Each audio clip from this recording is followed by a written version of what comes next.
Welcome back, subscribers. Yesterday, I had a visitation, if you will. Looking at the title, you're like, oh my gosh, a visitation. This is crazy. So I'm going to tell you a little bit about. I'll just tell the story, but the relevance of it, I'm going to set it up. So I went through this, like I guess you call spiritual awakening, about 12 or so years ago, and after that occurred, I started noticing things that were in the reality, I guess, that had always sort of been there, but I just really wasn't paying very close attention to them. But they were coming in a lot stronger. So it's like it raised my awareness of strange clandestine type of events and things like that. Like, for example, like if you really need something, or then it would just kind of like pop up or manifest in the reality. Um, excuse me, like a friend might call you or something, you're thinking about the person and then they automatically call. So it's like this weird space where you're precognitively receiving information. So anyway, I started to become like, excuse me, highly attuned to that. And I was like, well, I'm going to pay attention to that. And what's the hidden meaning, and what's the symbology behind it, and things like that. Like, it's almost like in dream state. So if you're in dream state and you get information that comes in, it's not, if it's not pink elephants and stuff like that, but it's like there's things that are inside of these dream states that are it's trying to tell you something, basically. And what I came to the realization of, what I became more attuned to, was that these same things happen in your day-to-day life. Like, they're not coincidence. There's like, the probability of it is zero, right? So, and when it's really strange, I'm like, I should pay attention to that. Okay, so yesterday, well, 2 days ago, somebody knocks on the door, and I was stretching and doing some stuff in the living room, and Katie answers the door, and she's like, "There's a guy out here, and he wants to talk to you about doing services." And I was like, "It's like, get rid of him." Anyway, he comes back the next day, yesterday, and I go out there and I start talking with him, and he does lawn, his company. He's going around. He's just a sales guy, young kid, and he does property maintenance, but from like insect perspective. Like, they'll go around in the South. We have people that run around and they like basically almost like dust the house. They get the cobwebs off the outside of the house, and take care of fire ants and bugs and spiders and all kinds of stuff. And they clear all that stuff out. And he starts kind of going into his spiel. And I say, hey, I said, we're kind of in the middle of doing some things on the outside of the property. And I said, not to mention, I said, my lawn conditions aren't really very robust. And I said, it's not really a concern for me. I said, for us right now. And I said, and really the big issue is that we're in the process of switching over our property, and changing the ownership into one of my companies. And I said, and right now we're finishing up the deal right now with the other owners. So like, the other owners would be myself and my previous wife, right? I don't like to use the word ex-wife, but at any rate, the two of us own the property, and then we split, divorced, and we have to split the property up and share ownership of the property, because marriage is it's a business. All right. It's not just love, fairy tale. It's a business of assets that are combined. And when you divorce, or obviously you split those two apart. So I said, we're in the process of doing that. And I said, we're just kind of like finalizing some of the elements and things like that. But until that happens, I said, I'm not doing anything on the outside of the property. And he's like, well, why is that? And I said, well, because I don't really trust the other person, the other party. I said, so if I end up doing all this other extra work and things like that, I said, ultimately, she would own half of that. And I said, so until the deal is done, I said, I'm kind of, there's like a moratorium on all the work and things that were going on in the house, and maintenance and upkeep. And I said, now that the property is 23 years old, it needs some pretty significant maintenance issues, especially on the outside, which I've been doing over the past like year plus. And that's what kind of like is ending this kind of union. The reason why we kept the house in our names, and she's also remarried. So the why we kept it the way that it was that was kind of part of the deal whenever we divorced, is that we wanted to keep everything exactly the same for the children and not have any disruption. So we're going to keep the house and keep these things going. And then as time went by, I mean, I think it's been 5 years, something like that. as time went by, we just decided like, all right, well, now it's time to kind of close the deal out and then divvy up this last final asset. So we basically kind of used the property as almost a means to finance a divorce, is the way that I kind of looked at it, and explained it to her. But because none of us, either party, didn't really lose anything. We didn't like have to pay anything out because we did everything outside the courts. So it was pretty amicable. It was all right. But it's just from a business perspective. Yeah, I don't. She's got a new husband that's just not all there, and it's just that he thinks there's some kind of a fight or something, and it really isn't. Like it's almost like he wants there to be some kind of a conflict, but there's really not. Um, so at any rate, so I said, we can't really, I'm not doing anything on the outside of the property. I'm not doing any contracts. I said, because if I contract this, I said it would be through the company. And I said, I'm switching the company over. Well, why are you doing that? He says. And I said, well, because we're going to be tokenizing the property. So here's where the RWA stuff's coming in. And I told him, I said, yeah, I said, we're going to turn over the property. The company's buying the house. And I said, and then the property is, I'm going to be tokenizing it on the RWA market. I said, in crypto.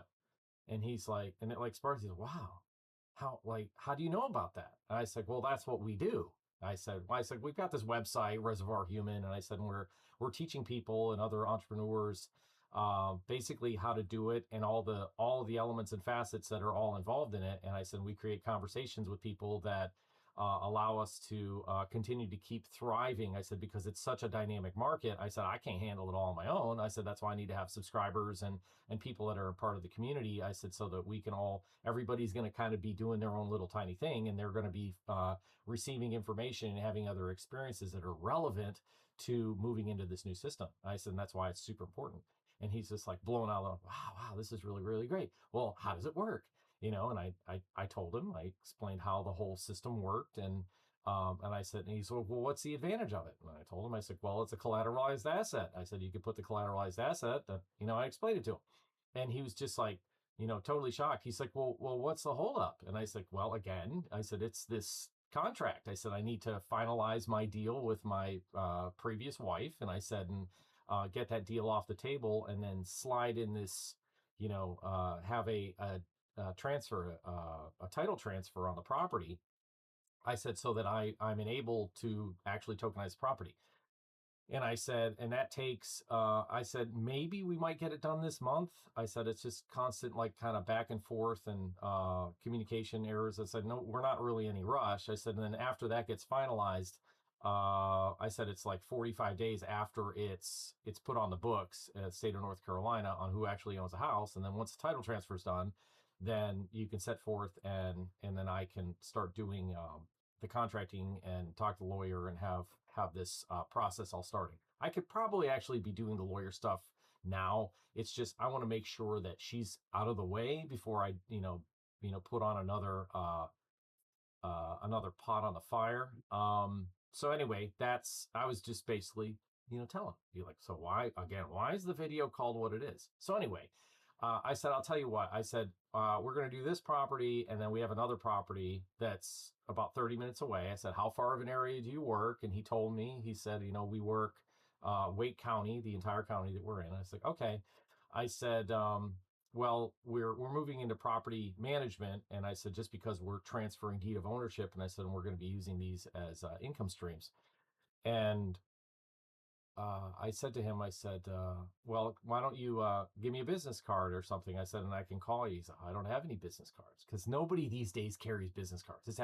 It's silly. It's like, oh, I got a telephone. Be like, no, just give me a card. When you're dealing with people that are Gen Xers and people that have money, give them a freaking business card. I mean, I like them. They're creative. They have, colors and shapes and things like that. Like just get a card, just get a business card. So I got a whole bunch of them on my on my table. Here's a square card, uh so on and so on. I get big cards from people, but they're there. Like I have them. It's like a real thing. But I really dig the artwork. I like it when people like here's our card, here's our reservoir card. just so it has information on it that I can put my information on that card and just hand it to somebody. I don't need to use the phone and LinkedIn and all this other crap. Although, like if somebody's looking for me direct, but it's more personalized. It's something. It's almost like a handwritten note. So anyways, I was like, okay, I don't have a card. He goes, well, how about you give me the telephone number? I'm like, oh, you guys. I was like, whatever. All right. So I give my telephone number. Anyway, he sends me a message. He emails me back, and the dude's name is Massiah. Kid you not. Kid you not. And I look at my phone and I'm like, the Massiah sent me a text message. Holy shit. I'm like, and it strikes me like, I think I should probably pay attention to that, because in 50 years of being on this planet, have I ever come across the person whose name is Massiah in the physical, right? The answer is no. And I was like, all right, that's significant. What what did he bring to the table, right? And that's kind of what I'm basically explaining, like how this works. I was like, what's the takeaway? I always ask myself, like, what did you learn? What were the high spots, right? If you summarize the conversation, I said, oh, it's just another conversation where I have somebody where I'm laying out the terms of my conditions on what I'm doing and what we're doing with the business. And I said, and but it's like clandestine. It's very strange. And I said, but I laid everything out like to the tick. I'm doing this and this and this and this and this. It's all laid out. All right. And again, that's a declaration of what you're doing, and that's a very powerful thing to be doing as far as an entrepreneur and somebody inside a business. And I paid attention to that, and I said to myself, I said, well, I guess I kind of need to get this thing really rolling. And I guess the reason why the Massiah paid me a visit was because now that I've made this declaration that things need to really start rolling. And it's almost like before, all the way up until this point, because I've been trying to get this deal done with my previous wife. I've been trying to get this deal done since December. Then it's now April. So it's like pretty much done. It's just trying to kind of like finalize some things, and it's just so slow to try, like give me email and like, oh, I'm busy and I can't really deal with this right now. So I haven't really put it on like the front burner. Like it's not like super important, because it hasn't been, because the house has been, it's just like currently right now I'm like living rent free. I'm like, it's fine, not a big deal. But the new system that I'm doing, and how the ownership is going to work out, I have to actually like pay rent, which again, it's not that big a deal. It's going to go into paying taxes and maintenance and upkeep and things like that I have to pay anyway. So my income stream is going to be basically funneled from my personal back into the business. All right. So that, everything from insurance on the property, maintenance on the property, I'm going to basically be viewed as a renter. And from that perspective, all those elements and things, all the maintenance and upkeep on the property and everything else is a business expense. All right. So, and also it's an asset stripping. So I now don't own a house on a personal level. And this is going to be a very important factor moving forward in the new system. And that's the reason why that we did this. So it's multifaceted. It's asset protection because it's on the real world market. I'm going to do a whole piece on this because I've been putting together like what are the advantages and the reasons why you would do this in the first place. All right. And we kind of had an epiphany a couple of days ago. I was talking to Franklin, and I say, holy shit. I said, I've just found some stuff that is absolutely mind blowing. I said, I think as I've been pushing in the RWA side and real world asset tokenization, I said, I said, I can sense something. My spidey sense is tingling that this is going to be a major monumental polar shift in the thought and how basically banking and business is done behind the scenes. And I said, and it's going to be highly lucrative. I don't really understand what's going on with it yet. About 2 days ago. So it's just kind of like, I'm just keep pushing, pushing, pushing. And that's the way that I work is I can sense there's something there. There's like a little crack in the door, and I can kind of see through it. And I'm like, oh, it looks pretty good over there. So I keep pushing on it, and it struck me yesterday or 2 days ago. What was what is like kind of the main driver? And I said, there's some of the things that I haven't been looking at is really the shift and how bad the old system, like if you remain in the old system and you continue to keep doing things that you've been doing the old way, it's going to be, there's going to be a different set of penalties that will be enforced on general populations. Now, it's not bad. It's not like they're going to send you to a gulag or something like that, but it's going to be less advantageous to be in that space, and they're incentivizing it to give you more advantages in the new space. And I said it's really hard to conceptualize of how much better it is to be in this system. I said, because we don't really know how bad the new system is. And I said, so from some of this information that I had gotten recently, about the old system and about how it's going to be weighted differently. The new system is based on consumption and ownership. So like on a personal side, that's why I've been stripping assets. So on the consumer side and ownership side, on a personal level, they're going to view you as a kind of a detriment to the planet. This is all very like planet-based, ESG, tree hugging type of, vibe. And they're going to view that as personal ownership is that you have a specific amount of carbon responsibilities, right? Again, it's not that I'm into it. It's just like the people that are changing it, there's so much energy behind it that you can't stop it. Unless you go out and live, in a tent somewhere and you completely go off grid, no telephone, no banking, no vacations, no life. You're just going to go off and I'm going to be alive. I'm going to live in the woods and be like, okay, well, I'm not doing that shit. I'm like over it. Okay. I'm not going to cower and just say like, okay, these administrators that are on the top, which have always changed things and create wars and all the other shit. They're going to keep doing it. They're just keep doing it because that's not going to stop. So I can either bitch and moan and kick and scream and hold back and then run myself into the ground, or I can just say like, okay, what are the new rules? Tell me what I have to do. Now, from a business perspective, this happens constantly. If I need to get into my email, well, I have to be compliant with Microsoft, right? Or Google. I have to do it or else my business goes kaput. So if you start thinking about your personal, more of a business, and that's the way that the new system is viewing it. It's got digital identification, which is it's rooted in your soul identity, what you own and what is inside of your little sphere of existence. All right. And you're responsible for that. That's the way. And again, it's full transparency and responsibility, which in a lot of, depends on what way you look at it, but that could be a great thing for a lot of people. Like that, again, like very, very wealthy people or people that have been obtaining all these assets, but it's in their personal name and they've got boats and jet skis and luxury cars and all this other business, and they're just living really high on the hog. They're going to be penalized. They live in the 10,000 square foot house and so on and so on.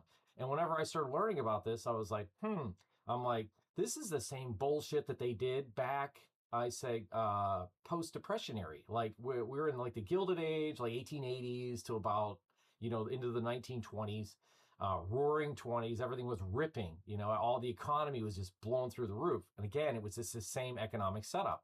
So now we're going in this, another one of these resets. We're in it right now.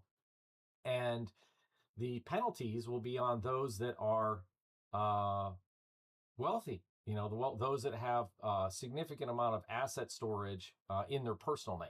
So if there are ways to be able to move it out of your personal name into a business, whether it's a trust or an LLC, however you decide to set it up, but it shelters your assets away from your personal. So basically the new system is going to view you as the person, and everything you consume as a liability. Okay.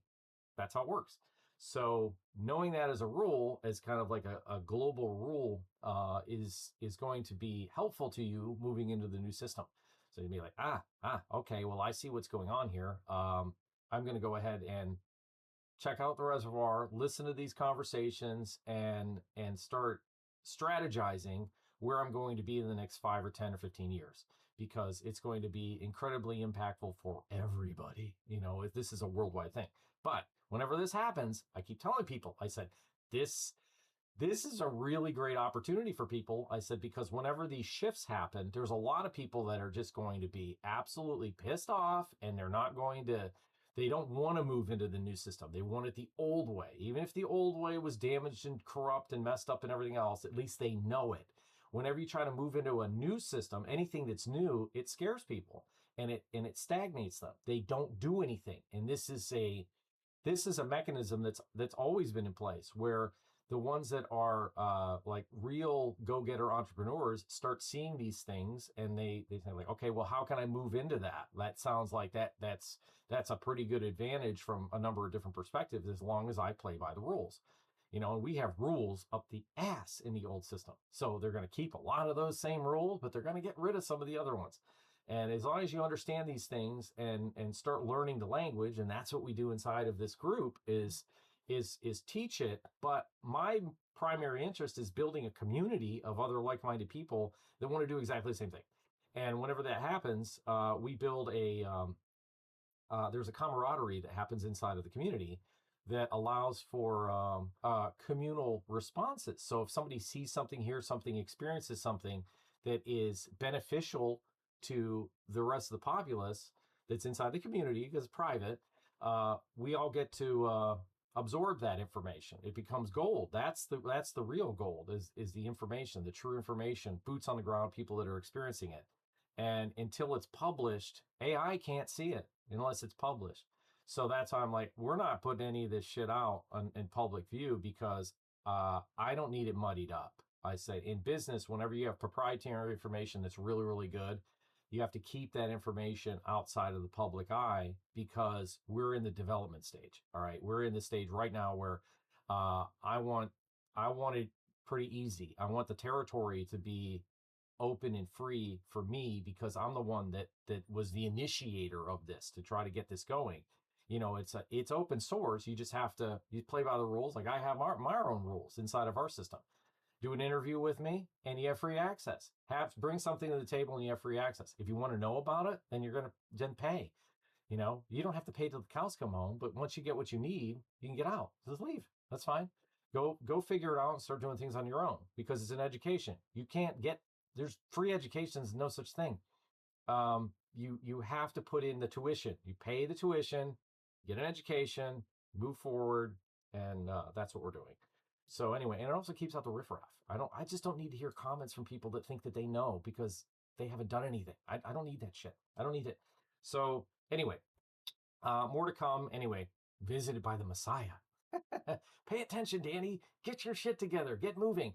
And one of the conversations I had last thing with somebody, I said from last conference I was at, something came to my attention that there's a probable kind of endpoint line in the sand where we're going to actually like traverse over into the new system, and that is 2028 is the supposed like snapshot rule is what they're calling it. And maybe I'll do a video on the snapshot rule, and that is so it gives you plenty of time. We got plenty of time to keep things going, but in the interim, it's like that's kind of like the goal in the future. So that's why I was like, all right, if I'm going to continue to keep navigating in the old system, and I'm going to get all of my contracting and stuff done before that shit hits the fan, because I know whenever that happens, that it's going to be more difficult to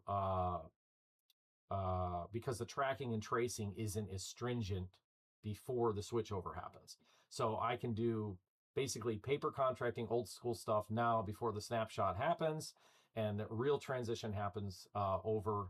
But on the administrative side, to switch contracts and move property assets and things like that, it's still pretty easy. There's a pretty big gray area. So I'm like, all right, I'm gonna get this shit done so that I'm already in that place before they rug pull it and then make everything a real pain in the ass to move things over, and then just be like ultra compliant. Not that you're not going to be able to do it, but it's just I don't want to have to deal with more work if I don't have to.